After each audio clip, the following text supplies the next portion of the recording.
What's your name anyway? Hey, kid. There's a big shot gangster. He's putting together a crew. You think everything sounds like a bad idea. If you come with me, you're in this life for good. I waited a long time for a shot like this.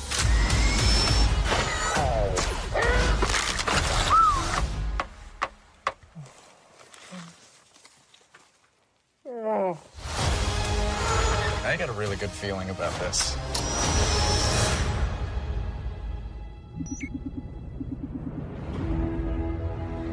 Nothing will stand in our way. I find your lack of faith disturbing. I will finish what you started. Who are you? I'm no one. There are stories about what happened. It's true. All of it. The Force. It's calling to you.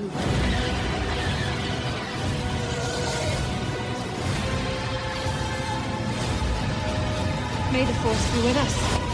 My nerd world. Just let it in. Ojaba. Why does she get a blaster and I don't? Ojaba. Well, what did you think?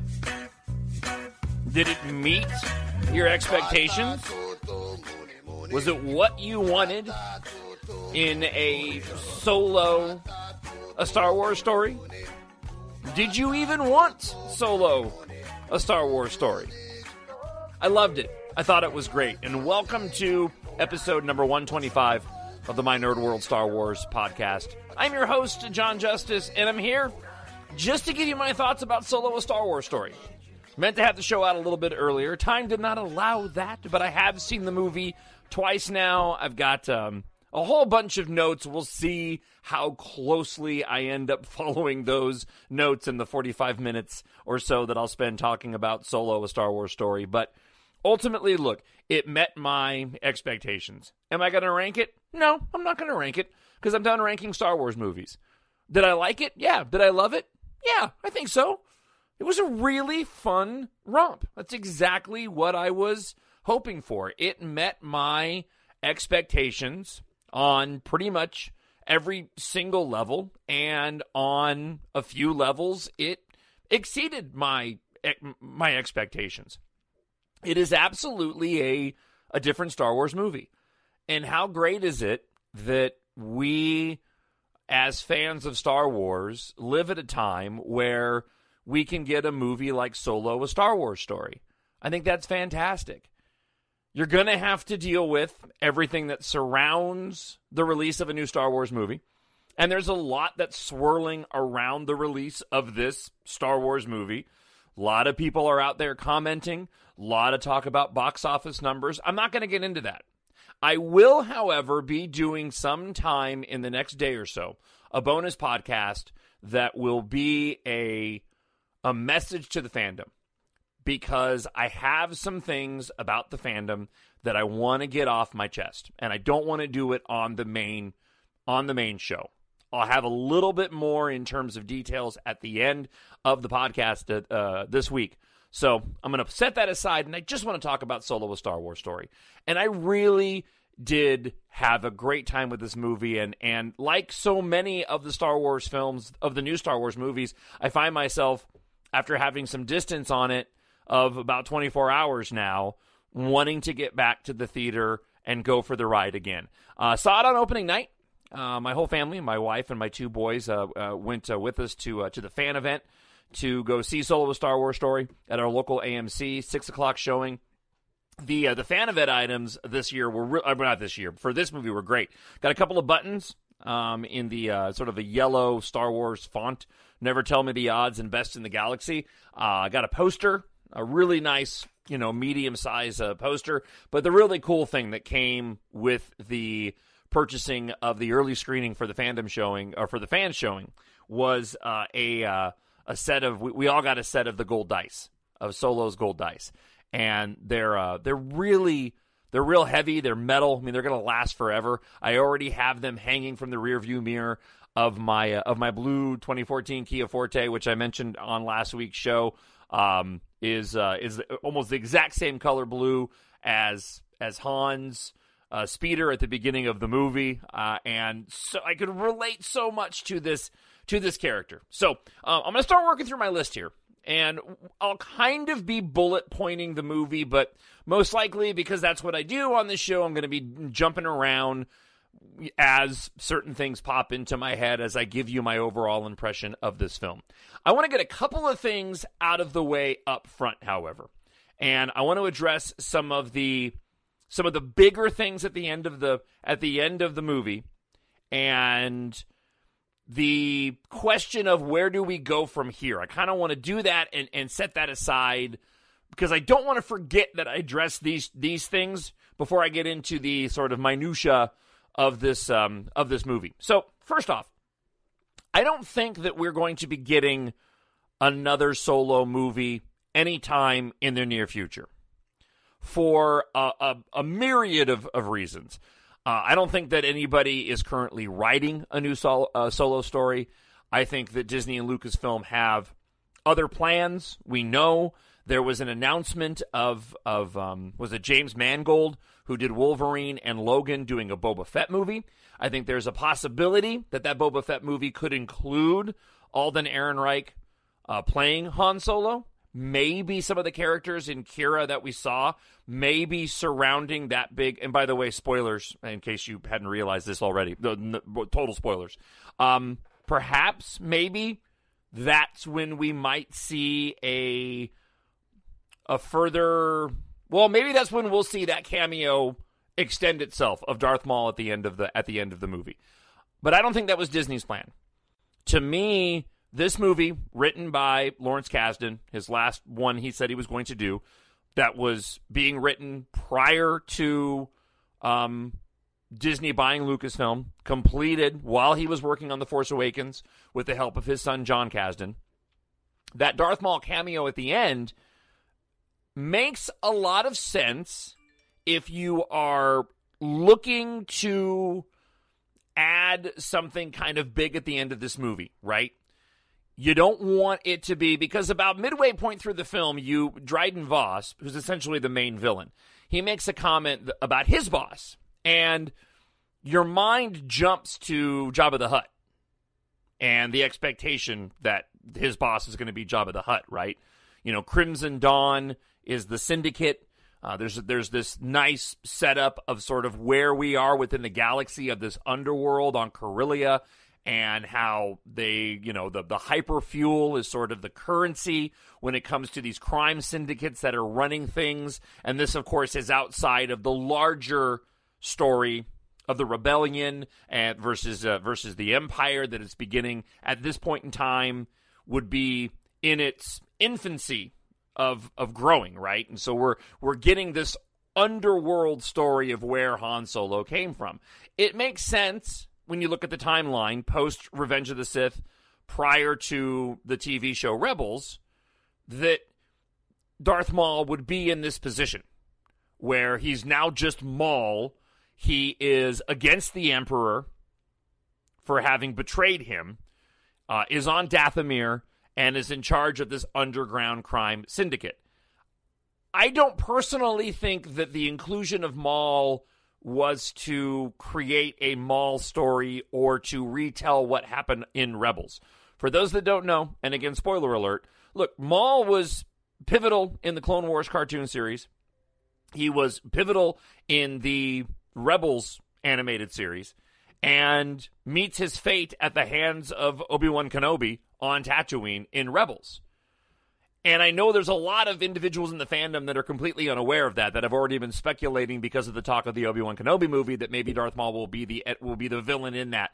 That's not going to happen. Rebels is canon, and the inclusion of Darth Maul, or just Maul, in Solo: A Star Wars Story makes sense from that's a really cool reveal. It's an amazing tie-in to the prequel movies. It lets the audience at large that doesn't watch the television shows know Maul is still alive, and it does open up the possibility that if you do a Boba Fett movie and you include Han Solo, or you want to add an element to it, you can use Maul there.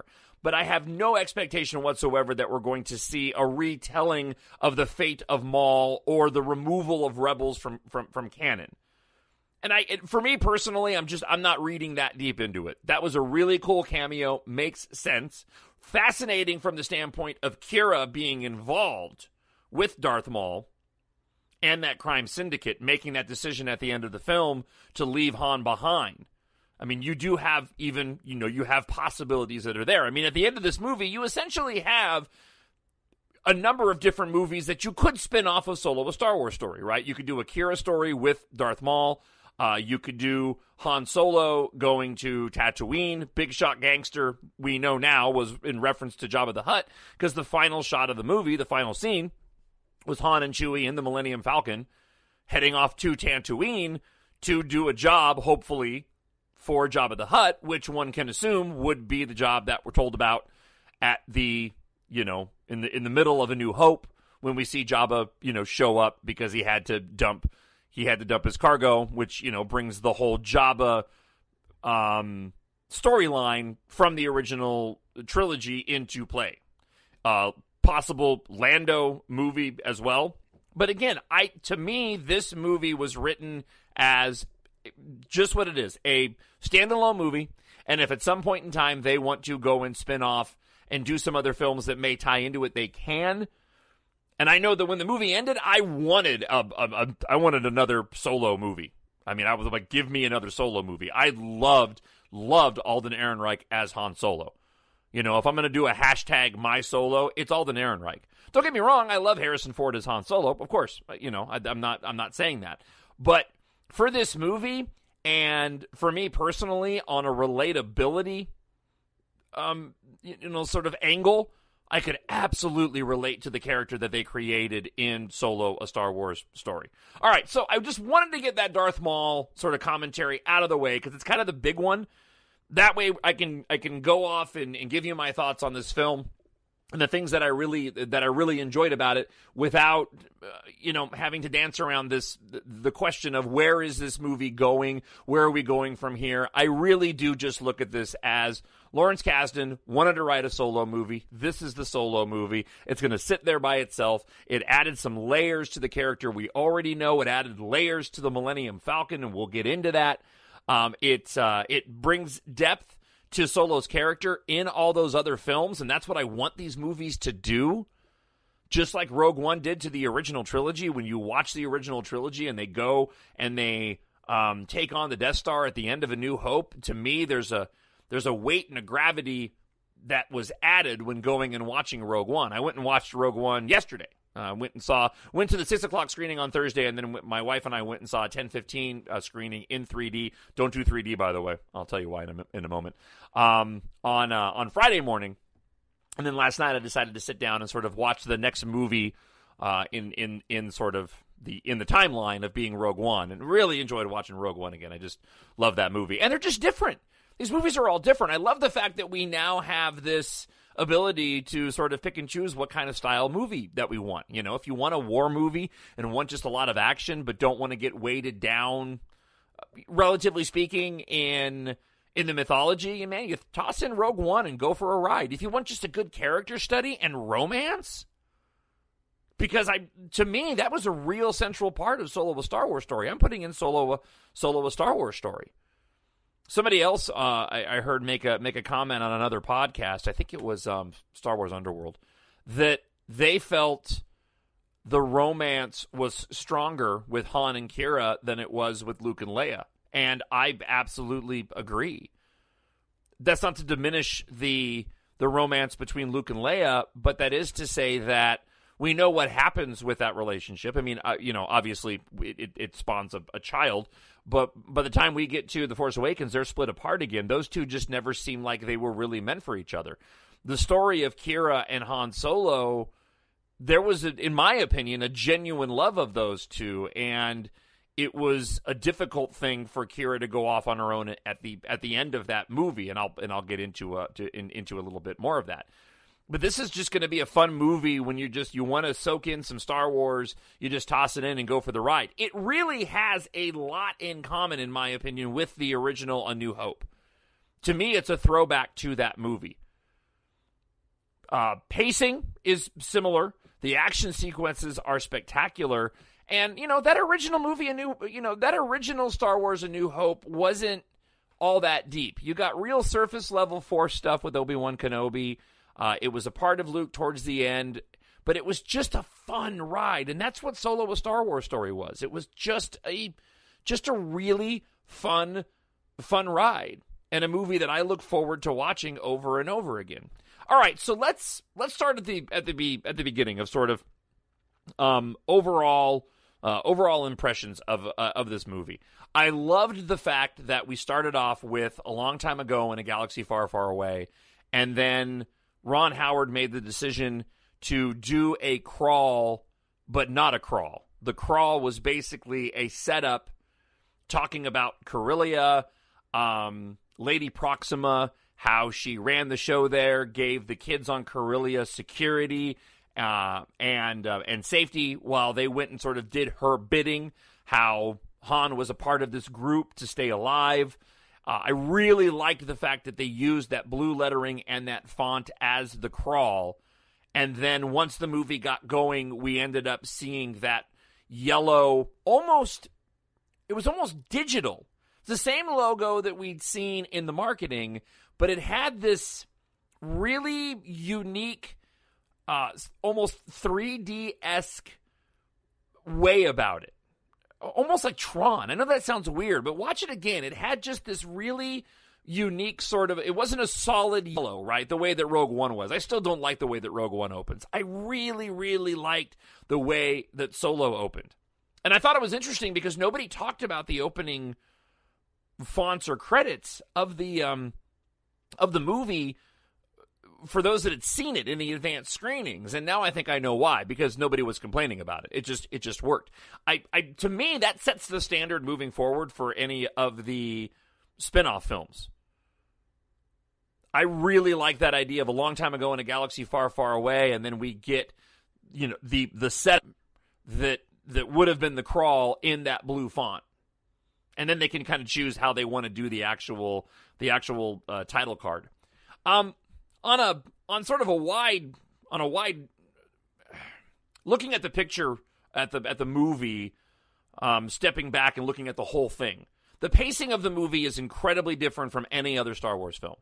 And the first time I saw it, I'll admit, it kind of threw me off because, the Star Wars movies follow, all of them do, including Rogue One, sort of very specific beats.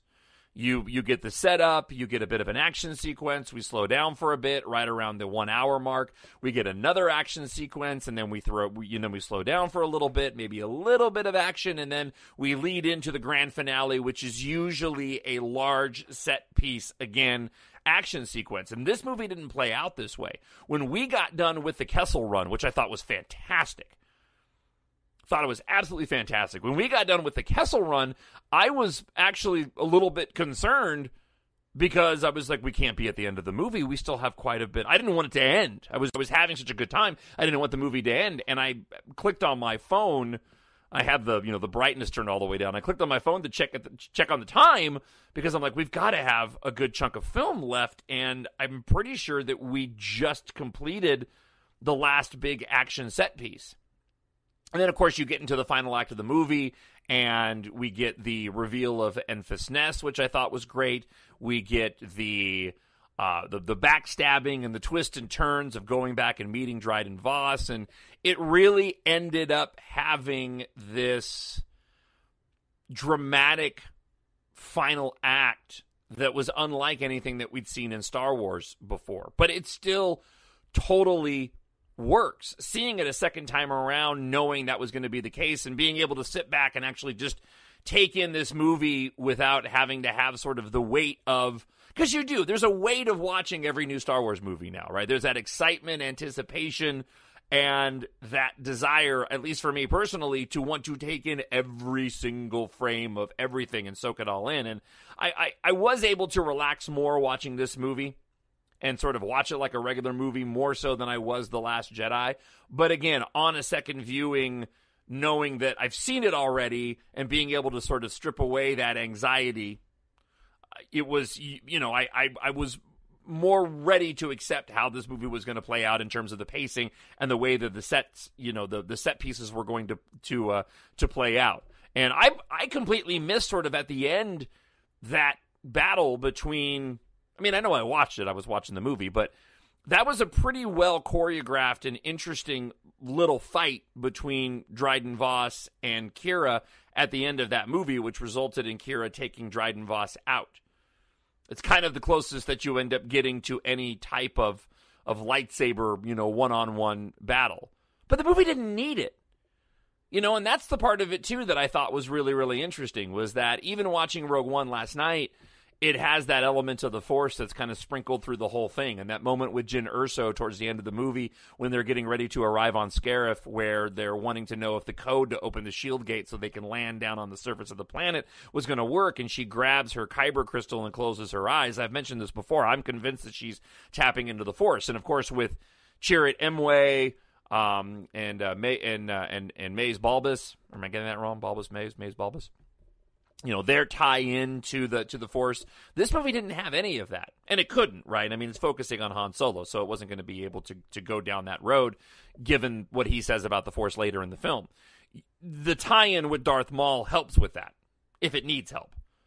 It tells you the larger picture at play, and here's a Force-sensitive individual. But I really loved the fact that we could disconnect ourselves from that larger mythology and just watch the adventure of this group of individuals, play out for 2 hours.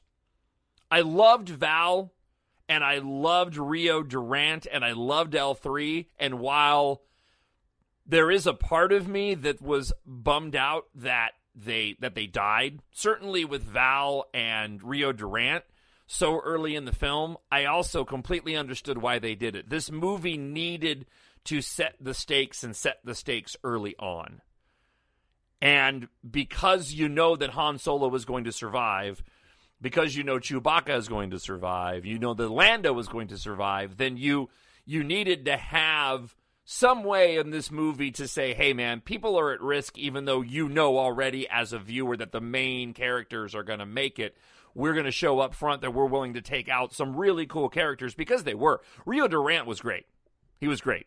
And, I don't know if we'll ever see that explored again or that character up on the big screen again. And if we don't, that's okay. I thought Val was really cool, too. The whole train sequence and her involvement in it was fantastic right up until she went and she killed herself. But again, it wasn't so much that I went, oh, what a bummer, we'll never see these characters again. That, by the way, too.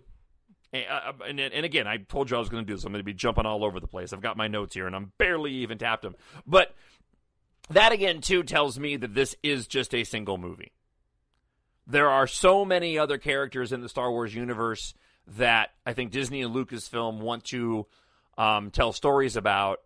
They can afford to have this solo movie kill off a couple of really great characters, knowing that we probably won't visit them again unless they end up in, comic books or novels. And that's okay, because we've got a big universe that we still need to explore. And we have a lot of big characters that still deserve to have their moments and opportunities to bring in other characters.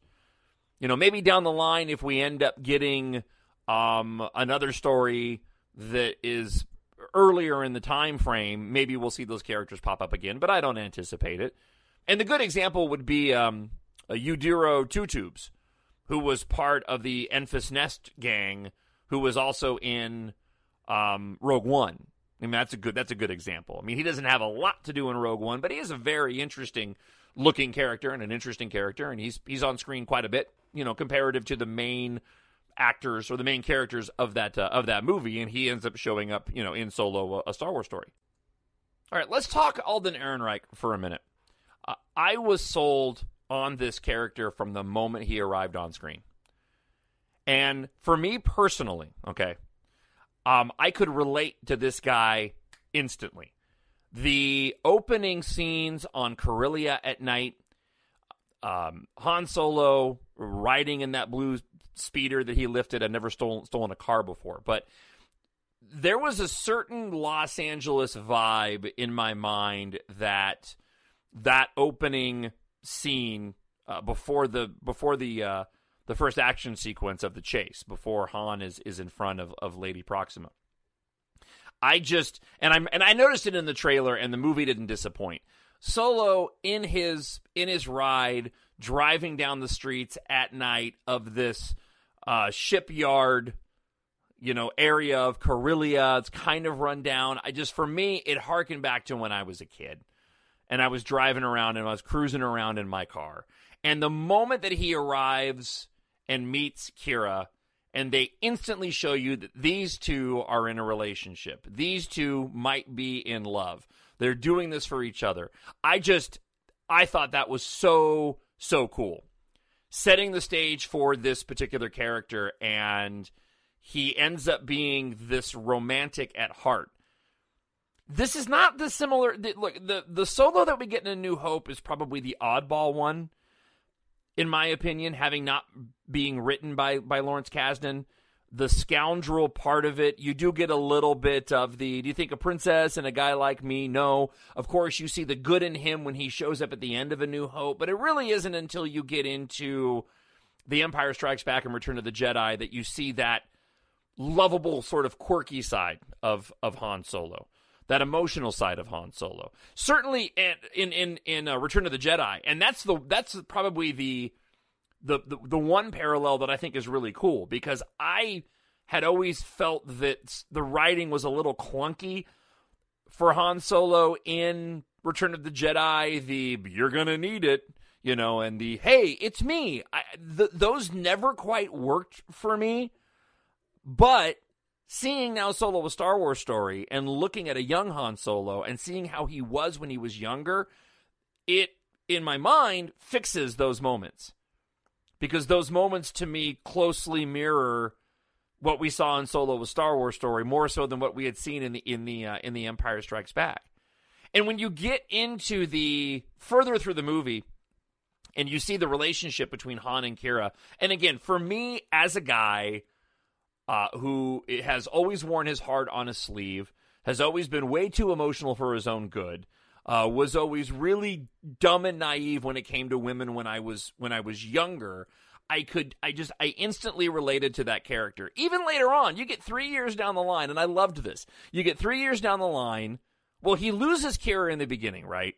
And I really loved the fact that they decided to not cause unnecessary tension between Kira and Han when they're separated at the beginning. When Kira is captured in the spaceport, and Han gets away, and he's so emotionally upset, and she looks at him and says, "Go, leave." She wanted him to get away. They could have easily played that differently. They could have easily had that been, Han, don't leave me, and had that been a big negative between them. But it wasn't. To the point where when he runs into her later on Dryden Voss's yacht, working for Dryden Voss, she's gone through whatever she's gone through. But she's not upset at him. She is happy to see him. They never put a strain on those two, which really made it heartbreaking at the end when she makes the decision to leave him behind. And I'll get into more of that in a minute. But again, for me, 3 years down the line, he's working for the Empire, right? He was thrown out of the flight academy for having a mind of his own. He's still trying to find his way, doesn't like what he's doing, but yet he's still doing it 3 years later because he's still trying to get back to Corellia. It's such a hopeless romantic guy thing to do, to think that she would still be there waiting for him, or waiting for him to come and rescue her 3 years down the line. I mean, even when he meets her on the yacht, and he's like, "Oh my gosh, I did it," and she's gone through whatever she's gone through. I mean, that love, like, he didn't find anybody else. He was still so committed to it, and I found that so endearing about this character. And that probably is one of the best words that I can use for Alden Ehrenreich. He really, really was endearing. I mean, he could be And that's why I'd love to see more Solo movies. If they ever did, and I know this is sacrilege, but if they ever decided they were going to reboot the original trilogy and had Alden Ehrenreich as Han Solo, I would be so giddy to see a redo of that and see him play the character through those movies. I think by the time that ends up happening, or Disney has has decided it's time to go and remake the original trilogy, because I do believe it'll happen one day, but not for a long, long time. I think Alden Ehrenreich's going to be way too old to play that character. But he showed, and I heard this on Brews and Blasters podcast, and so I don't want to, I agree with them. I was thinking the same thing, but I'll give credit where credit's due. Alden Ehrenreich showed that character of Han Solo extends beyond just an actor. Because he was the embodiment of that character. And I never thought that Han Solo would be one of the characters that I ended up relating to the most until, I saw Solo, a Star Wars story. Woody Harrelson, oddly, was kind of an afterthought for me. I didn't hate him, didn't love him. I liked the job that he did in the movie, but really didn't think that he brought a ton of anything to the film. It's not necessarily a criticism. It is just to say that I thought he was okay. He was good. I thought the moment at the end of the movie where Han shoots him first was fantastic. To me, that fixes the Han shot first situation with him and Greedo, if you're hung up on that. I thought it was a really wise choice. I thought it showed that Han was learning not to trust anybody, but also still had this edge to his character where he was willing to go and essentially murder somebody because he assumed that they were going to go and do the same thing to him. I remember hearing some criticism of Paul Bettany as Dryden Voss and that he was a wasted opportunity. I totally disagree. I thought he was a great character. I enjoyed watching him on screen and his portrayal of being that crime lord, that gangster. And whenever they were all together, and I think this is what makes that final act of the movie so great, even though it's not a big, expansive, epic battle that we're so used to seeing all those characters play off of each other it was really compelling to watch. And I liked the end of the film, too, in that final scene, in that final act where Solo has to go up against Dryden Voss, but how do you go up against him without having any real skill apart from a blaster that you just got within the past couple of days? I thought that was really interesting, and it played out really, really well to make for a really interesting fight scene.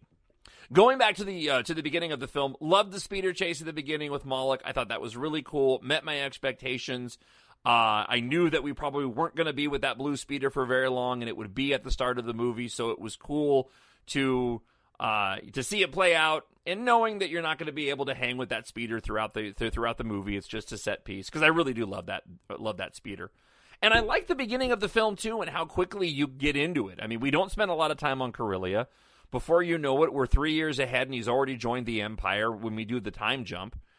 And we're instantly meeting all of these characters. I thought the pacing of the film really moved at a nice clip. It reminds me a lot of The Force Awakens, and I think that has a lot to do with Lawrence Kasdan. They just don't waste any time in getting into the story and getting into the action and getting where we're going. I was surprised that the train sequence took place so early in the film, but that whole set piece, I mean, all of the big action sequences, the speeder, the speeder chase at the beginning, the train heist sequence, when Enfys Nest shows up and they're flying around in their speeders. I mean, all of those were just choreographed. It was just spectacular to watch. Done so well, including the Kessel Run. And the Kessel Run was a tough one in my mind because we've built that up in our minds for so long, having heard it and have it been mentioned several times, and knowing that it was probably going to be a part of this movie. So, the idea of the Kessel Run, can you make it meet expectations? And in my opinion, they absolutely did. The story note, that, the part of the story that required them to have to get through the Kessel Run through shorter, through fewer parsecs because of the hyperfuel they were carrying and what it took to get them out of the maw and all of it. That whole sequence with the Millennium Falcon, seeing how it gets so trashed, absolutely met my expectations 100%. I cannot wait to watch that scene over and over again. The Millennium Falcon action sequences across the board when it comes to Star Wars movies, except for a New Hope for the most part, because they were just, the way those were shot wasn't all that dynamic. But Empire Strikes Back, Return of the Jedi, Force Awakens, the Last Jedi, I love every single sequence when it comes to the Millennium Falcon. And just with this big, massive grin on my face, seeing the Falcon being torn to shreds. And that move that Han did, talking about his buddy Deeds, I think was his name, when he slams the Falcon on whatever land surface it was that he was flying through during the Kessel Run, and breaks the landing gear off. And by the time you end up getting to the refinery planet at the end of the movie, and the Falcon's just sitting there almost in rubble, can't even land sitting straight up because the landing gear has been torn off. Again, the whole movie, I just had this massive grin on my face. And that little exchange, too, between Lando and Han Solo standing on the beach looking at the Falcon, that was probably one of my favorite comedic moments in the movie, was sort of this look that Han had of, yeah, I did it, and Lando just pissed that he trashed his Falcon. I don't ever want to see. I'm gonna go. I'm gonna wait on my ship. I'm gonna wait for you to bring me my cut, and then I never want to see you again.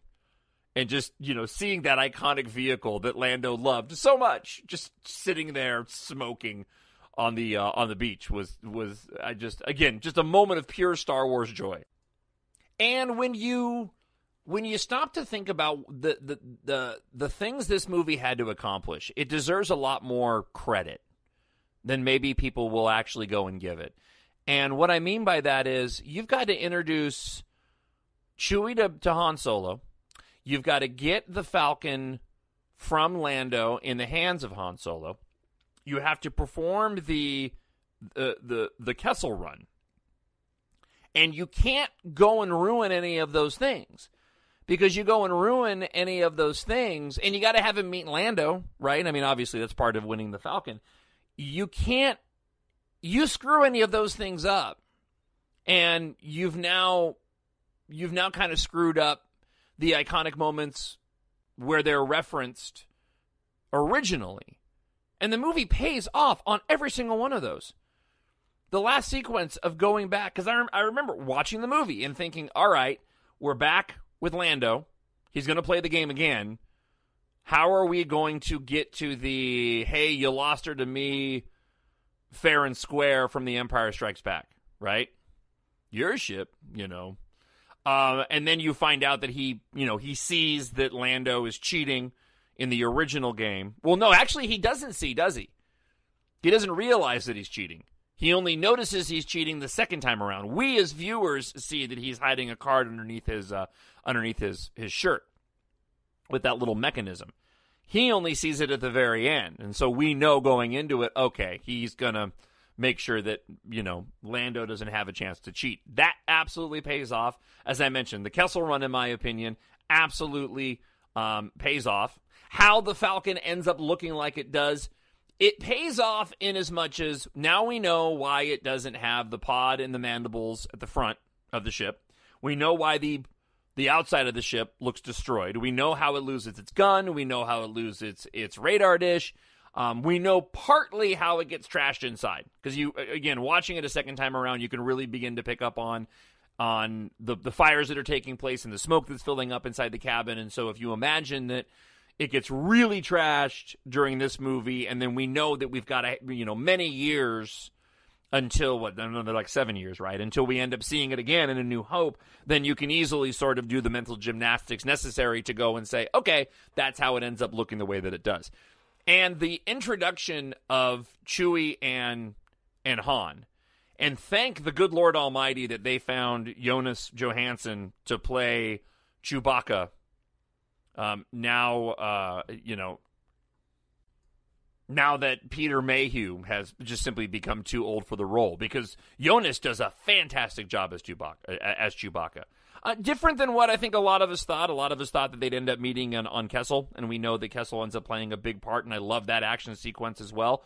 But the way that they handle meeting each other and him being tossed into that pit, and it's the Beast, I really, really love that whole sequence. The moment that Han starts talking in Chewie's language, and you just instantly see these two have chemistry, and they're getting it together. And every single moment between Chewbacca and Han Solo just absolutely shined.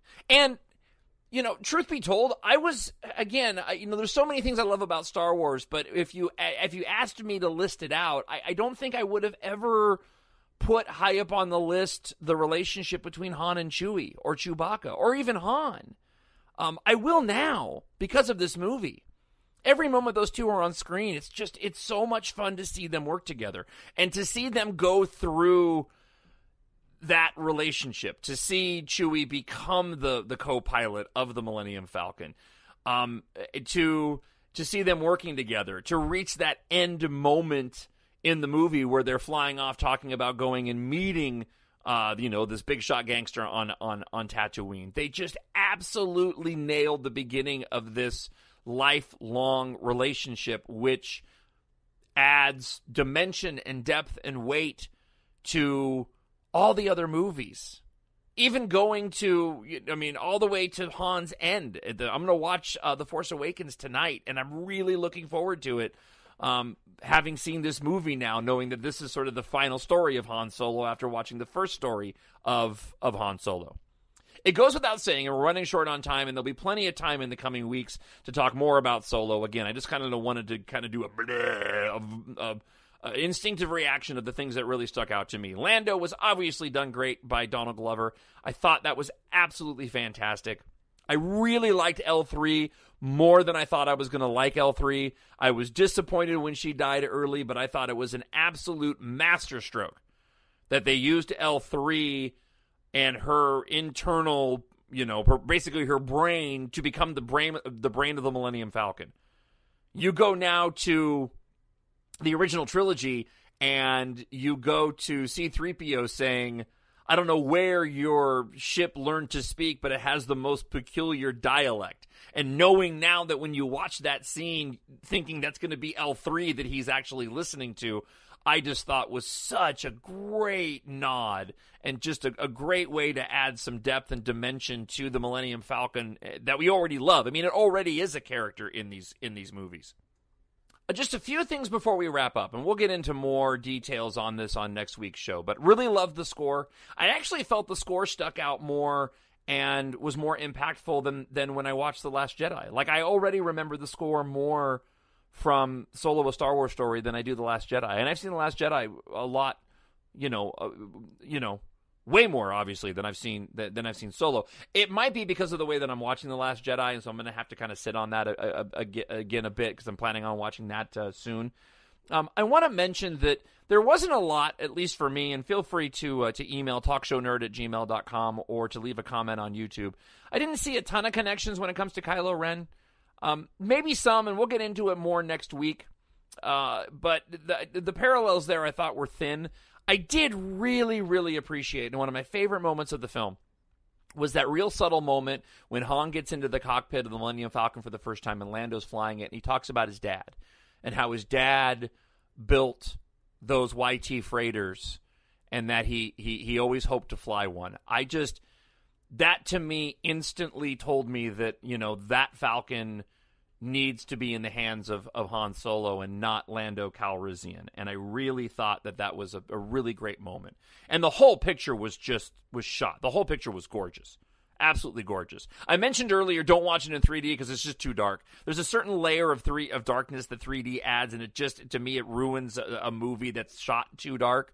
So that's my initial thoughts on the movie. I'll have more to say next week. Thank you so much for checking out the show this week. And check out my bonus podcast, A Message to the Fandom, that should be coming out a little bit later on this weekend. Want to hear your thoughts? Again, drop me an email, put up a message on YouTube, and we'll talk to you again next week. I really hope you enjoyed the movie as much as I did. The Force will be with you, always. My nerd world.